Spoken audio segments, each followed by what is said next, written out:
Hello, Charizard for the win here. I'm a friend. And today we're going to be talking about The Amazing Spider-Man 2. Not Spider-Man 2, not The Amazing Spider-Man, but The Amazing Spider-Man 2. What he said. It's stupid. Yes. Okay, I'm going to take this mask off because it's hard to breathe. Okay, Such a relief. So, I think the first thing I want to talk about is the way they advertised this movie. Oh my god. Which was horrible. No. And this is mostly Sony's fault. Can we just say right now that we're going to be doing a lot of spoilers and stuff? Yeah, we're probably going to... Okay, yeah. So we're probably going to have spoilers, but that's more... But if you've seen the trailers, then you've pretty much seen all the spoilers anyways. If you've seen the trailers, you've actually seen the last 3 minutes of the movie? Yeah. So just don't tell you that, but we're not going to tell you which parts of the last 3 minutes. But still, like, so it's not really spoilers, but kind of. It might be. Okay. I don't know. Anyways, so the way they advertised the movie is they decided to show the entire movie in the trailer, or at least all the major fight scenes and all the major events that happen. And so, I don't know, it's just dumb. Why would you advertise a movie like that? And I blame Sony for this. I don't think the directors and stuff wanted it to be like that. Sony slapped from the Sony logo at the beginning of the movie literally was there for about 10 seconds. Yeah. Okay, let's just put that into perspective, okay? And the fact that they have a Sony logo now. You don't know how to count to 10, right? No, I don't know. I'm like 10, 6. Okay, let's say I'm at 6. So okay, let's say that it was okay. Let's I don't pause. know what you're saying. I'm saying that it lasted for too long, and they're like, "Look at us, true. Sony." And you know what? I actually turned to you in the theater. I'm like, "Just let it in. Just soak it in. Just soak it in." I don't know if you said that, but I said that. Yeah. And it's like every phone and laptop in this movie is a Sony phone or laptop. And it's not like, and they make it kind of obvious too, like, because I noticed that like right away. It wasn't like, oh, if you look at the background of this one scene, you can see a Sony laptop. It's like, no, he's like holding the laptop right in front of the screen, and the Sony logo is like in HD. It's like focused on the logo, and like everything behind it is blurry. It's not really like that, but like it's not like they were trying to hide. Yeah, like it's very open. They're like, yeah, we have Sony. It knows phones. What it is, and but one thing they fixed is in the first one, Peter used Bing, and people are like, oh, I don't buy that he's a genius because he uses Bing. What and Bing sucks. But this one he used Google, so it's like, thank you. No, this one he bings Google. He uses that's Google. The only thing anyone ever It's like, bings. good, because that's what Google's for. Internet. I bet you if you typed in an F on Bing, the top search for F would be Google. Like the related search or whatever. Did you mean it's like F? Did you mean Google? I thought it would be fucking Bing or something like that. It's like F. Did you mean Google? Bing. Did you mean Google? That's what the. That's what I think the. Okay, never mind. That's a different. We haven't even started talking about. I know. Okay. Anyways. Okay. But yeah. Okay. So like, the Rhino was supposed to be a thing, but he's not really in this movie. No. And they showed him in the trailer, which is stupid. They showed the last shot of the movie in the trailer, which is like, why? Yeah, why? They literally shouldn't have shown him in the trailer. Like, yeah, I think for the trailer they shouldn't have shown the shot with all the crazy stuff. With all the Sinister Six stuff. They shouldn't have shown that. They shouldn't have shown any of Rhino. No. And they shouldn't have shown Harry become the Green Goblin. Because they did have a few shots of that in the they had some shots of the Green Goblin, but it was kind of hard to tell. But like, you just kind of assumed it was If Harry the trailers were just Electro, like Harry Osborn being in the movie, and that one chase scene where Rhino, before he's the Rhino and he's in that truck. Yeah, I saw one trailer. That would be fine. Yeah, that'd be fine. But no, they had to ruin the movie. And that was the main problem with the movie, is that it was ruined by the trailer. If the trailer, or if you A, didn't watch any of the trailers, or B, the trailers were correct and didn't show the end parts of the movie, more people would be like, holy shit, this movie is awesome. I personally think this movie is incredible. Oh, I thought this movie was really good. Yeah. And, like, some of the parts are really, really great. Oh, yeah. And it'd be even more great if we didn't already see them. So what we're saying is that and if you haven't seen this or like any trailers or anything for this movie, and you watch it, you're gonna really like it. Basically, as long as you've seen the first one, because stuff happens. Well, I think they'll do a pretty good a job of like showing some of the parts from the first one that were important for this one. Yeah. And like in the beginning, they kind of show more of the untold story about Peter's parents and stuff like that. Which is good. I like that they I like that they wrap that up. Playing with his parents, and that was really cool to see. I like that they kind of wrap up that story because they were gonna kind of do something with it in the first one, but then parts of it got cut out and stuff like that. But the trailer again, the trailer is the same problem. And there's parts in the trailers of the Amazing Spider-Man 2 that aren't even in the movie at all. Oh yeah, there's a lot of parts in it. There's a lot of trailer parts that aren't even in the movie. Like, and a lot of the parts are from the end of the movie. It's like parts that weren't in the movie and parts that are at the very end of the movie. It's like you don't know how to make a trailer. That's literally false advertising. That's not how you make a trailer. When there's scenes that aren't in the movie in the trailer, like it's just like the Avengers just show up in the trailer. It's like, oh, the Avengers were in this movie. It's like it's like if you made a trailer for Avatar and you show like the general guy or whatever get shot in the chest with an arrow in the first trailer. Yeah, in the first trailer, and then the second trailer, there's another scene where he gets like completely blown up. This doesn't even happen. Or some shit like that. Yeah, just the advertising's so stupid. But the actual movie, let's actually talk about the movie. The actual movie is freaking great. I love the hell out of it, every minute of it. Spider-Man, Peter Parker, great character, done incredibly well, and Andrew Garfield's performance is phenomenal. He's really, really funny when he's Spider-Man, and I love that whenever he's Spider-Man, he just acts like Spider-Man. Like there's this one scene with some firemen, and they're all shooting this hose at Electro, and then and he puts he's the hat there on. and he's got a fire hat, and he's like, "Good work, guys!" He's giving them all high fives, and it's like, "Hey, it's Spider-Man. Look, that's him." Yeah, and it's great. What I didn't even think about this, but in the first Amazing Spider-Man, the police didn't really like him. Yeah. But in this one, they actually accepted him. And but it's just the people that are debating about him. Yeah, there's still some people obviously Jameson doesn't like. And then there's and they hint at Jameson in the movie. And Max Dillon, before he becomes Electro, he's a big fan and he likes it. And there's definitely a lot, and it shows that there's other people that really don't think that he's a good person. Yeah. And there's some people he's trying to help people, and he's great, he's the best.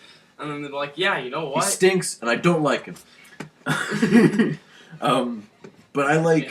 But yeah, it doesn't... Like, in Spider-Man 3, I think one of... there's a few problems with that movie, but one of the things I didn't really like about it is how everyone's like, yeah, Spider-Man's the best person ever. And everyone's like, yeah, Spider-Man. We're gonna give him the key to the city. Yeah, and he's I'm Spider-Man. Absolutely Everyone nothing. likes me. Oh! I just feel like... It's a great honor for me. I don't know. Gwen Stacy, the daughter of the guy, the police guy, Commissioner Gordon, to give Spider-Man a key to a city. He's not even in it. And kiss him for some reason. Okay. In the first Spider-Man. That's a different review. Anyway. I just like that in this one. There's obviously people that are like, oh yeah, Spider-Man actually saves people, so that's good. But it's not. It doesn't feel forced. It feels like people just kind of like, yeah, sure. It looks like he's trying to help people. I think that's good. I don't know. This guy's pretty sketchy. It's like I think he's trying to help people. But they don't stop back. They don't worship him like a god or anything. But except for Spider Guy, Max Dillon's character, or character. What's the guy? Jamie Foxx's character, Max Dillon. Before he's Electro, he's basically obsessed with Spider-Man, and that was clever. I liked that. You can't relate to that at all. No.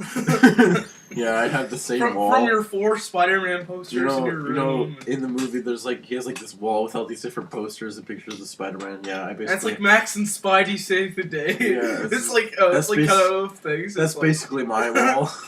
I'm glad that they actually showed that because there would totally be people like that. Oh yeah, I know. If there was something supernatural people that are like completely obsessed with it. But yeah, you really at least not necessarily relate, but you feel bad for his character and Max Dillon. He just kind of wants to be noticed. He's not. What I really liked about what they did with sorry, this is a terrible segue, but what I really liked about what they did with Spider-Man in this one is that he really feels like a teenager. Oh yeah, definitely feels like a teenager, and you definitely feel like this conflict that's going on with him because he's dealing with a lot of things in his teenage life. Yeah, and as well as being Spider-Man. Yeah, and that's what Spider-Man is. Yeah, it's not crowded. It just creates conflict, and that's what stories are supposed to do. He has more than just his regular problems. He has family problems. He has Spider-Man problems. He has family problems. He has teenager problems. Life problems, and then teenage problems. Most people have been like, oh, this movie feels crowded, not because there's too many villains, but because there's so much going on, and he has to find things with his parents again, and all this stuff. It's like, yes, but that's what he does. He's Spider-Man. Yes, that's his life. That's what his life is like. His life is overcrowded. And he addresses that in the movie, too. He's like, I can't deal with all this stuff. And then the audience is like, neither can I. That's why I'm gonna give this. I just felt really bad for Peter. Yeah, you do. And you really feel that's everyone he loves is dead. See, that's in a lot of people are like, they try to make in the first one they're like, I try to make him cool by giving him a skateboard and stuff, and he dresses cool and stuff like that. They made him more that's not. The writer's making him cool. That's Peter trying to make himself look cool. Nerds don't dress like nerds. They dress like normal people.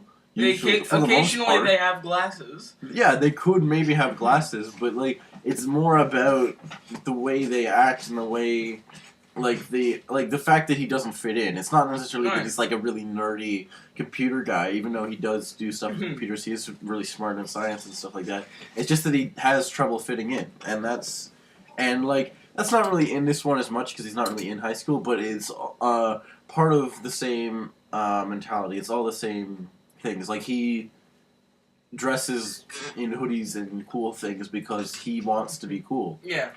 Oh yeah, well, what you really get from from the first one and this one that wasn't exactly as well done in the Raimi trilogy is that he actually is a science whiz. Oh yeah. And this felt a lot like the web shooter scene in the first one. Yeah, but this one I think is better because why do you think this two one is ways. Better? Okay, so when he first fights Electro, he realizes, oh shoot, my web shooters get electrocuted from when I shoot a web at him. So he does a bunch of experiments with his web and with trying his to figure out webs and different his materials and stuff. Trying different materials, different things with electricity to see if he can get it to not electrocute him. And he does this thing with the battery, and it's like, if you overload a battery, it explodes or whatever. And that science thing is what he uses later on to defeat Electro. Kill Electro. Which is why I think that scene is so great, because it's yes, that's how Spider-Man defeats villains, is he uses his smartness and science to outsmart He doesn't use dodging gliders. And do things. Look at me, I can dodge a glider and make all my villains kill themselves. That's all I get from the Raimi trilogy. All my villains will be written to kill themselves. I think that was what was so great, is he used science to defeat Electro. Yeah. And that's how he would defeat him in a comic book. Man. Oh yeah. And okay, Harry Osborn. Oh yeah, definitely. Really great. Dana Hahn. I love Dana Hahn as him. It was awesome job. I know. I'm glad I didn't see. Because Dane DeHaan is one of those actors that we've only seen him in Chronicle. In Chronicle, I think that was it. But I definitely not once do I think Andrew when I'm watching it. So what's good about Dane DeHaan and what I'm liking is that not many people know that well. People aren't going to see him as Dane DeHaan. They're going to see him as whatever character he's playing, because that's what he does. And that's And what I feel like he actors felt like Harry Osborn. I think new he did young a good actors job. are doing that a lot more, and I really like that they're actually acting instead of just playing Jim Carrey or playing I don't know. I'm trying to think of another good Johnny example. Depp. Johnny Depp, yeah, Johnny Depp He's playing just Johnny Jack Depp, Sparrow and every Jim movie Carrey now. playing Jim Carrey, and Yeah. things like that aren't as good. But like, when they're actually playing the role, Yeah. They actually have to try, and being able to younger. But yeah, Dane DeHaan did a great job.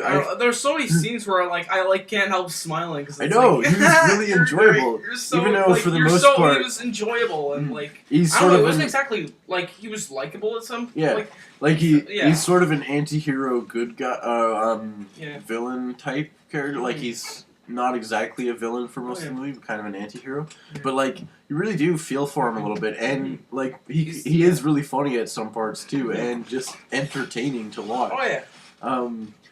Some people were like, oh, they just kind of forced him to be the Green Goblin. It's like the Green Goblin was just kind of thrown in there. It wasn't really part of the story. I didn't think that at all. Oh no, I felt because like of how much Harry Osborn was sort of like a villain character, and then when he finally does become the Green Goblin, it's a shorter scene and not that big fight. Not what I thought about not in the movie that much. What I thought about when I watched the end of the Amazing Spider-Man 2 was the first thing. It's like, okay, like he defeated Electro, like it was kind of like it didn't take, like it was kind of like it was almost abrupt. What I like, and that's like, okay, well that's how they killed off the villain in Iron Man 2, but the movie ended there. See, what they did with this is that I felt like they actually not over yet. No, I felt like they took it a step further. Well, Iron Man 2 they almost took it a step further because it's like. I'm a predator and I'm gonna blow up now.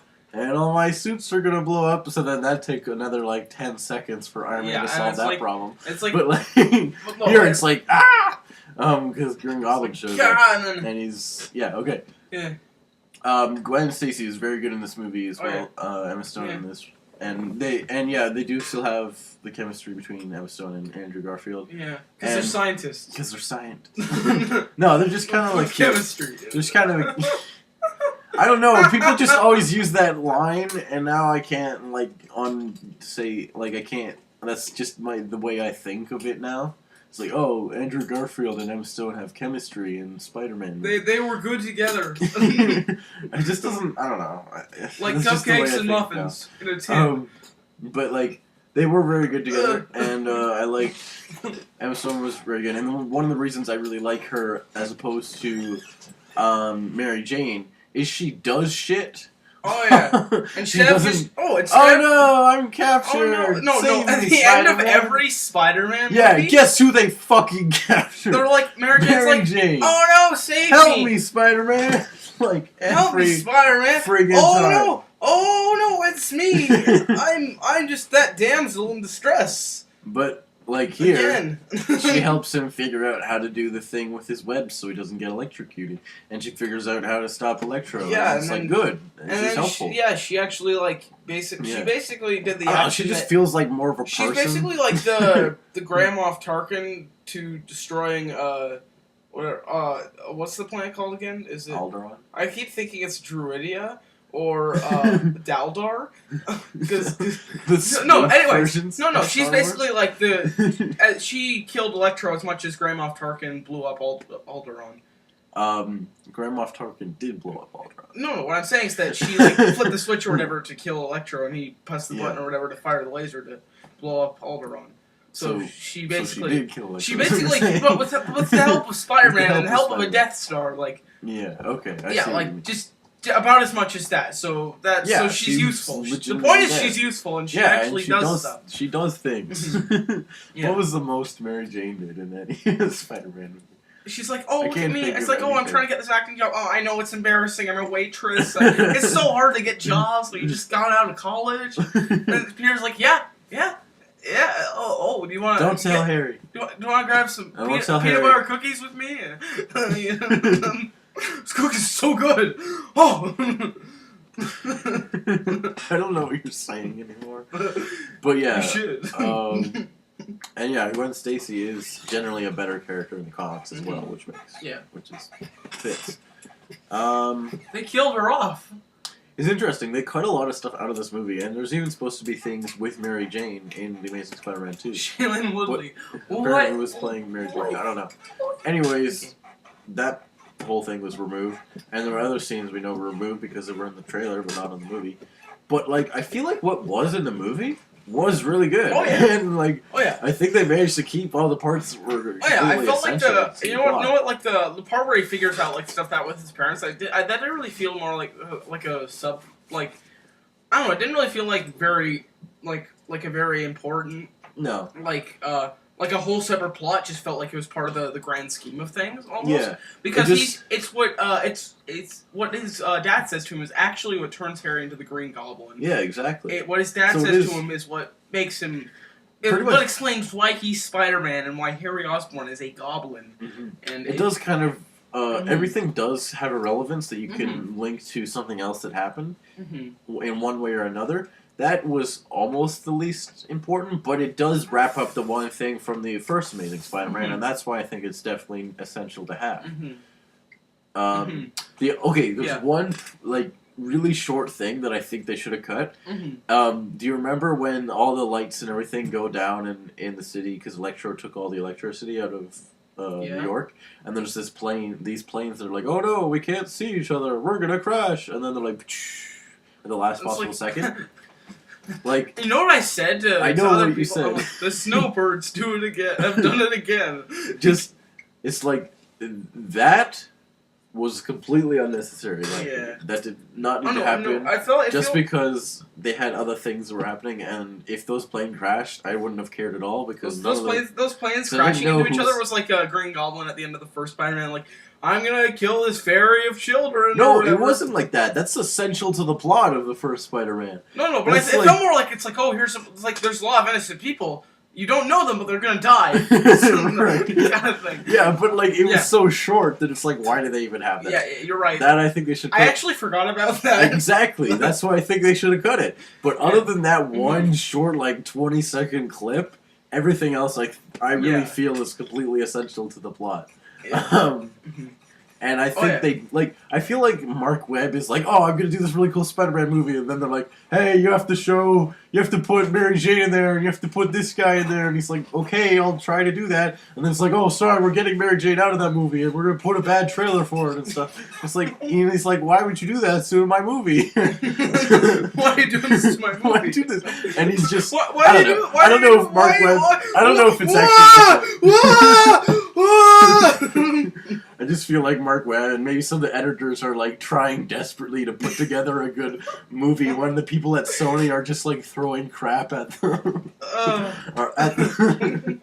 Okay, Peter has to have a PlayStation 4. Yeah. Oh no, my computer. Oh, it's fine.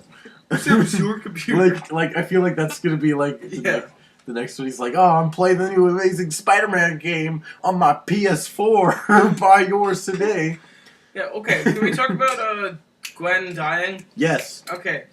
So basically what happens is that Green Goblin, like, he feels really relevant, so it doesn't feel like they shoehorned him in just to kill Gwen. It feels like that he just happened to be there, so that... Yeah.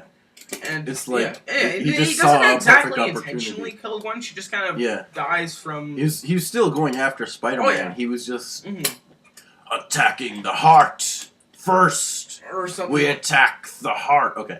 Anyway. We attack his heart. We attack his heart. That's what Thank you, William Dafoe. Reflection. The cunning warrior attacks neither mind nor body. What or is something that like from? that. That's from the Spider-Man. That's what he's talking to himself. Okay. Mind nor body. Except I kind of wanted to kill Spider-Man with my glider. Which is attacking his body. Yeah, his heart is part of his body. Basically, he's like, oh, so let her go. She's not in this. Green Goblin shows up. He's after you want me? And then he's like, okay, just like throws her, and then he has to catch her or whatever. Yeah. So Green Goblin shows up. He's after Spider-Man, and he's like, oh, you're Peter. Oh, okay, that makes sense. Yeah. And he goes after Gwen. And he's like, oh, and right there, I was like, oh shit, oh shit. Like, I was so invested in this scene. Oh yeah.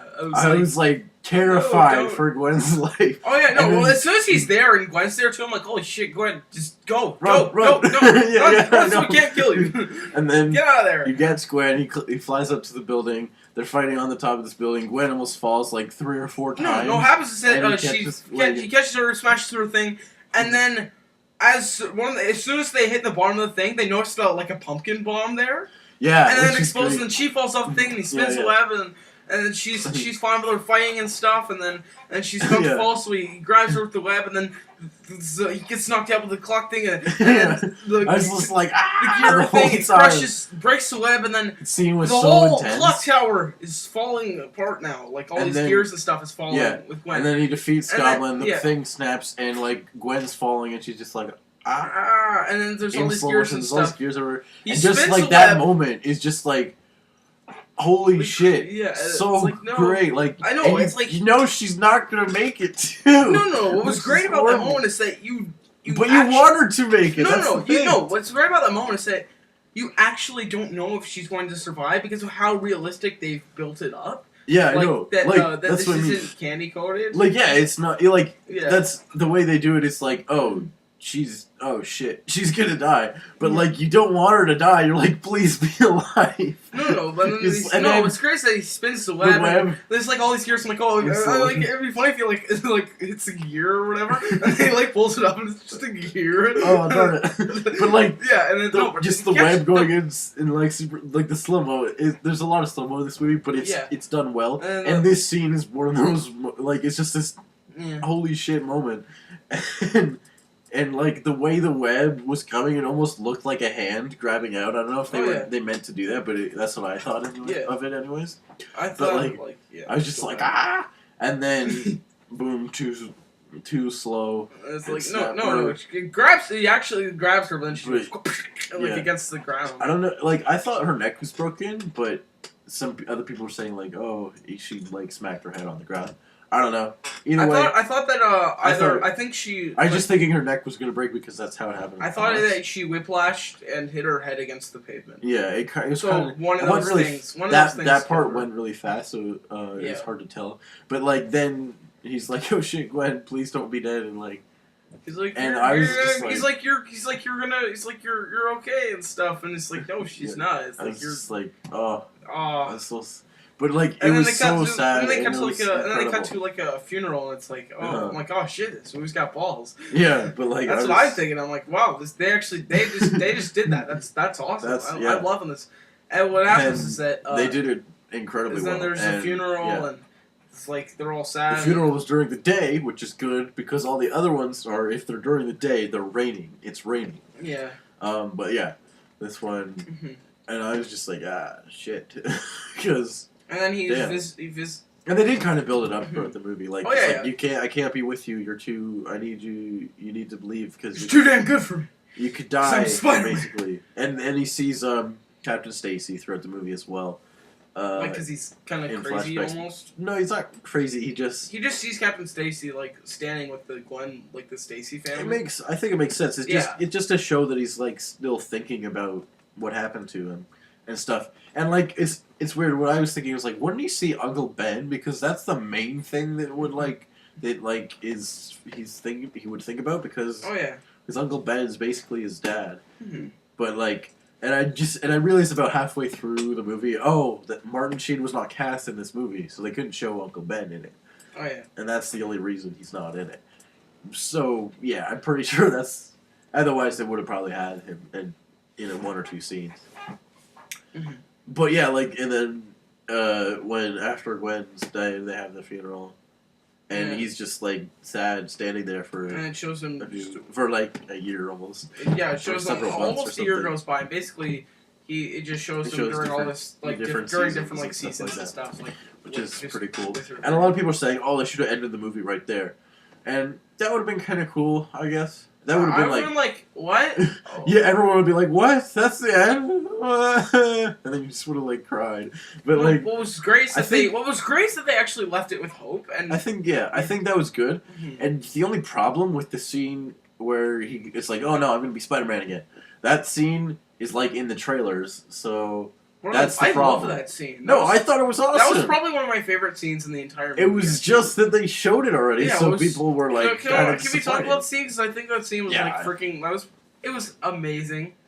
It was actually like probably one. The very end scene is probably one of my favorite scenes of the entire movie. All right. I thought no, that's just what I just thought it was so good. I thought it was great too. I thought it was really good. It's like it's just like you know how to end a movie. The only problem I had with it was that I saw it already. Yeah, I know, but they showed parts that we hadn't seen before, like the kid and like there's like Spider-Man saves. Oh yeah, Spider-Man saves him earlier, and they just from some bullies. It's not even like it's like showing. It's like I'll walk you home, and Spider-Man's just like doing like. It's like wouldn't that be the coolest thing? And then like later, like Harry Osborn's like, a guy like puts on a costume to save cats from trees, and like, things like that. So it's like it's great. It's so good. It's great, but yeah. I just really liked the way that they ended it. It was just like.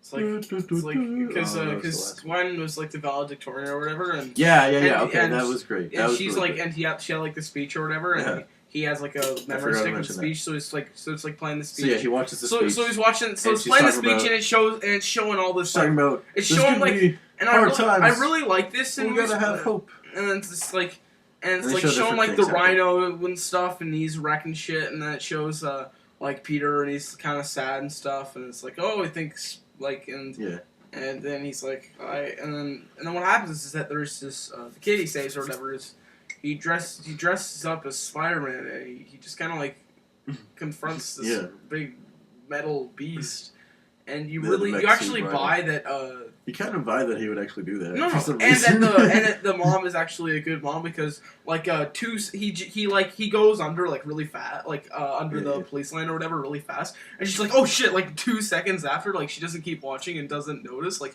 she notices almost immediately. And then like that's how the cops hold her back, and because he's like going in to Superman 2. You remember that where the one kid's like hanging on the fence from Niagara Falls? And he's like, wee. And then the mom's like, "Hey, don't do that." And then she looks away, and 2 seconds later, he's like falling off the thing, and the mom doesn't even notice until. I'm saying that it was. Like everything in this movie felt more realistic. Realistic, as far as superhero, but also cartoonier in some parts. But it was realistic. Spider-Man, Spider-Man cartoony. I think it just did like it's not like it had mixed. Themes. It just like the one scene where it could be more cartoony, it was a little bit more cartoony, and then the scenes where it was like it just knew what it wanted to be when it should be like that. And it did each really well. It's too. I liked how he watches the speech on his computer. From Gwen, and I think it makes sense that he hadn't seen it until that point because of all the other stuff he had to do. Oh yeah, because the first scene or whatever, it's like he's like stopping Rhino before he's Rhinoing, and then he's like Peter, she's like they're all about to graduate. He's like, Peter, where are you? He's like, is that machine guns? He's like, no. Have you smoked illegal drugs in the past 2 years? Or I was like, have you purchased illegal drugs in the last 2 years? Yes, I have. It was like that, but it was funny because there's like no. It's like no. But okay, I want to say I like him watching the speech because it was like in the first Amazing Spider-Man where he's listening to the message on his phone. And what I was saying is that every Amazing Spider-Man movie has to end with a dead person saying a speech. From Uncle Ben, the thing from Uncle Ben. Yeah. And it's like, but like, I don't think that's bad because if you think of the original Spider-Man movies, it's like, well, all those ones had to end with Peter in a graveyard being sad that one of his friends died, and then and then realizing that he can't date people and has to be Spider-Man. I know. Yeah, he dates Mary Jane. Oh, I know. So again, the second one goes against that, but like the first and third one. But in the second Amazing Spider-Man, it goes against that in such a But it's so well done. See, that's what I think. I think that's why this is better. Is because it's like the first one's like, I'm sorry, I can't date you, and then this one is like, this is why he can't date you because you fucking die if he stay together. But he also needs Gwen too, which is why it's so sad. I think because she helped him save the day basically. Oh, yeah. And she just helped him deal with him being Spider-Man. Oh yeah, and stuff like that. And he doesn't have that anymore. He's all mopey now. but it's not like. But there's still yeah. hope. Oh yeah, I You always gotta keep hope. I want to say this. Yeah. It's like Dark Knight. My girlfriend dies. He's like mopes around for 8 years. And he's like, oh, I should be Batman again. Or I'm not saying he didn't mope around for 8 years only because his girlfriend died, but he was still sad about it. Like 8 years later, when he's like, it's like literally like just a few months later. Yeah, and he's like, no, I gotta be Spider-Man. I do have to go. What I really like about this ending things. is like, you know what, I have to be Spider-Man. Like this is just something that I have to do. Like. It's because no one else can do it because they don't have powers. Because with great power comes great responsibility. Even though they never say that. They never say that, but then, it still feels like that so much. They just bring it back. I know. So much. I forgot to mention they used the Spider-Man theme. The do do do do do. It's his ringtone. It's his ringtone, and that was great. And he's even humming it later, and that was awesome. When he's and the other thing, nice pants. And the music for the most part is really good. Oh yeah. They gave characters different themes. So they got the Peter and the Wolf principle. That's what I'm calling it. It's a thing now. I like Electro's, Peter and the Wolf principle. Electro's theme as well as Max Dillon's theme. Oh, yeah. I thought were particularly good. Oh, there's a really. I really like the. There's a really cool song when it showed Harry Osborn like crawling towards the goblin suit or whatever. Yeah, I know. I can't remember each song for each scene. I just remember. Oh yeah, I just remember liking. Because there was other things I was thinking about too. I can never remember music usually the first time I watch a movie, but I remember liking music. So. And yeah, it is good. And the only problem I had with it is it's just a different guy who did this one than the last one, and that's just the only problem is like it's a different Spider-Man theme, and it's like. Why can't you just keep the music consistent at least? Oh yeah. I still like the music. It's just. Oh yeah. I like to even the da da da da. I'd like to hear that again. You know what I'd really like to hear again is the Spider-Man theme from the one Danny Elfman did. Because that one. I have that. I can actually play that. That one sounds the most like Spider-Man, I think, for some reason. Other than da da da da da da. I wish they used that, so that was good.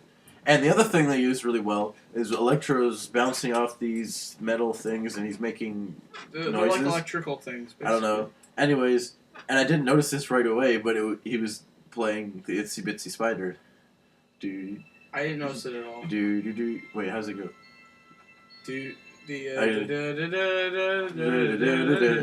Damn it, I hate that song or something like that. Yeah, and he's like, I hate this song, which was really funny. Oh yeah, there's a part where Peter's like, what the hell? And I'm like, because he hadn't sworn the entire movie. Oh, what did he say? What the hell? I was like, what the hell? I remember he said, what the hell? When he looks over and Electro is doing something. Okay. Something very bad. Yeah, but I think all the performances and stuff were really good in this one. Yeah. Oh,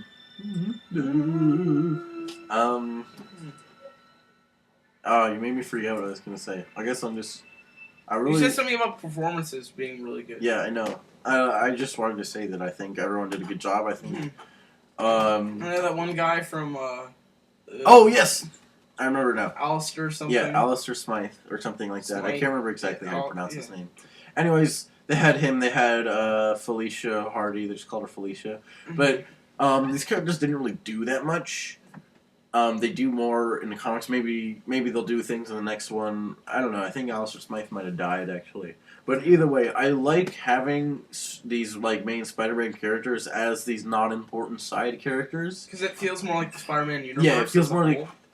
As opposed to just Jim Smith as the random guy that does things, or just random secretary lady as the secretary lady.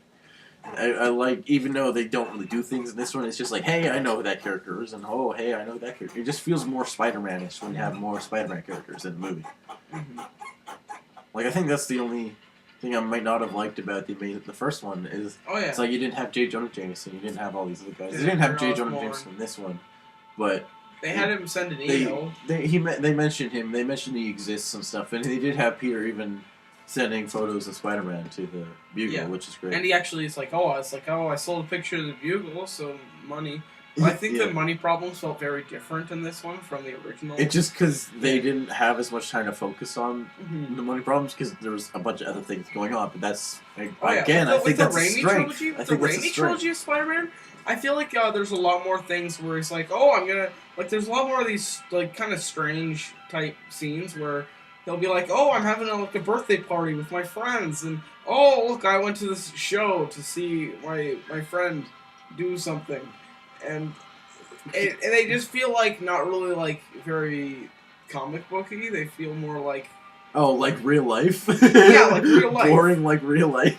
Yeah, I don't know. It's just like it's not. No. I mean like something that they typically don't show in movies, but happened though. Oh, okay. Or it's like, and they don't really feel as important. Like, but everything in this movie felt very watch important. Peter buying groceries.